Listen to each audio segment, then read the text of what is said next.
যিমানেই প্ৰতিবাদ হৈছে সিমানেই বৃদ্ধি হৈছে নাৰী নিগ্ৰহৰ ঘটনা। বিভিন্ন ধৰণৰ অপৰাধ সংঘটিত কৰিবলৈ মানুহে ভয় নকৰা হৈছে। দিল্লীৰ নাৰকীয় গণধৰ্ষণৰ ঘটনাৰ পাছত দেশজুৰি প্ৰতিবাদ চলি আছে। সমান্তৰালভাৱে কিন্তু নাৰী নিৰ্যাতনৰ ঘটনাও ঘটি আছে। অখিল ভাৰতীয় বিদ্যাৰ্থী পৰিষদে দিল্লীৰ গণধৰ্ষণৰ পাছত হত্যা কৰা ঘটনা আৰু মহিলাৰ সুৰক্ষা নিশ্চিত কৰাৰ দাবীত শুকুৰবাৰে সমগ্ৰ দেশজুৰি প্ৰতিবাদী কাৰ্যসূচী ৰূপায়ণ কৰে। বিদ্যাৰ্থী পৰিষদে নাৰী নিৰ্যাতনৰ ঘটনাক তীব্ৰ গৰিহণা দিয়াৰ লগতে নিন্দাও কৰে।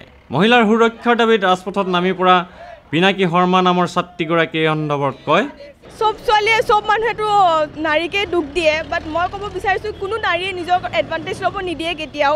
সেইটো নিশ্চয় ল'ৰা বা যোনে মানে মতা মানুহ হয় তেখেতৰে ভুল হয়, কাৰণ কোনো ছোৱালীয়ে নিবিচাৰে যে মোৰ কোনোবাই এডভান্টেজ লওক, মোক কোনোবাই আহি পেলাই ৰেপ কৰক, কোনোৱে নিবিচাৰে সেইটো। চ' মতা মানুহবিলাক অলপ মেণ্টেলিটিটো চেঞ্জ কৰিব লাগিব ছোৱালীবিলাকক চাবৰ কাৰণে। মতা মানুহবিলাকে ভাবে যে ছোৱালীবিলাকে শ্বৰ্ট স্কাৰ্টছ পিন্ধিলে, জীন্স পেণ্ট পিন্ধিলে বেয়া হৈ যায়, বাট সেইটোতো নহয় না। ছোৱালীবিলাকে যি ইচ্ছা তাকে পিন্ধিব পাৰে, কিন্তু মতা মানুহবিলাকে ভাবে যে আমি যি সিহঁতে চুটি স্কাৰ্ট পিন্ধিছে, জীন্স পেণ্ট পিন্ধিছে, সেইটো বেয়া ছোৱালী, আমি সিহঁতে এডভান্টেজ ল'ব পাৰোঁ, বাট সেইটোতো হ'ব নোৱাৰে না, সেইটো মিছা কথা। চ' মই বিচাৰোঁ যে নাৰী নিৰ্যাতনৰ কাৰণে কঠোৰ আইন বনোৱা যায়, আৰু যিবিলাক মানে এইবিলাক হৈ থাকে গেং ৰেপেই হওক বা যোনে অত্যাচাৰ কৰে নাৰীৰ ওপৰত, সিহঁতক মানে কঠোৰ শাস্তি দিয়া যায়।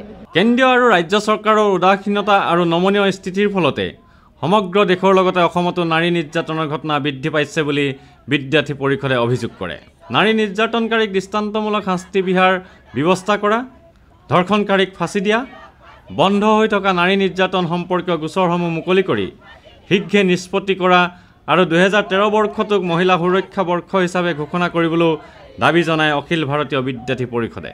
নাৰীৰ ওপৰত হোৱা নিৰ্যাতনৰ প্ৰতিবাদ কৰি সুমন বৰা নামৰ ছাত্ৰীগৰাকীয়ে কয়, নাই সেয়াই যোনে যোনে মানে সেইবিলাকক কঠোৰতকৈ কঠোৰ শাস্তি দিব লাগে আৰু নিজৰ মেণ্টেলিটিটো চেঞ্জ কৰিব লাগে যাতে এনেকুৱা নহয়, আৰু মানে কি চবেই নিজৰ তাৰপৰা ছেফ ছাইড থাকিব লাগে, আৰু ল'ৰাবিলাকে চাব লাগে কি ছোৱালী মানুহক সদায় ভাল মেণ্টেলিটিত চাব লাগে, সেইবোৰ মানে বেয়া মেণ্টেলিটিত চাব নালাগে। নিজে যদি ঠিক থাকে মানে ল'ৰাবিলাকে নিজৰ সেইটো চেঞ্জ কৰিব লাগে, সেয়াই আৰু সেইটো যাতে কঠোৰ শাস্তি পায় আৰু ৰেপিষ্টবিলাকে। নাৰী নিৰ্যাতনৰ বিৰুদ্ধে দেশজুৰি প্ৰতিবাদ হৈ থকাৰ সময়তে চৰকাৰে অপৰাধীসকলক কঠোৰ শাস্তি বিহাৰ অৰ্থে এখন কঠোৰ আইন প্ৰণয়ন কৰিবলৈও প্ৰতিবাদকাৰীসকলে দাবী জনায়। কেমেৰা পাৰ্চন সুশান্ত দাসৰ সৈতে অমৰদীপ গগৈ, চেণ্টিনেল নিউজ, গুৱাহাটী।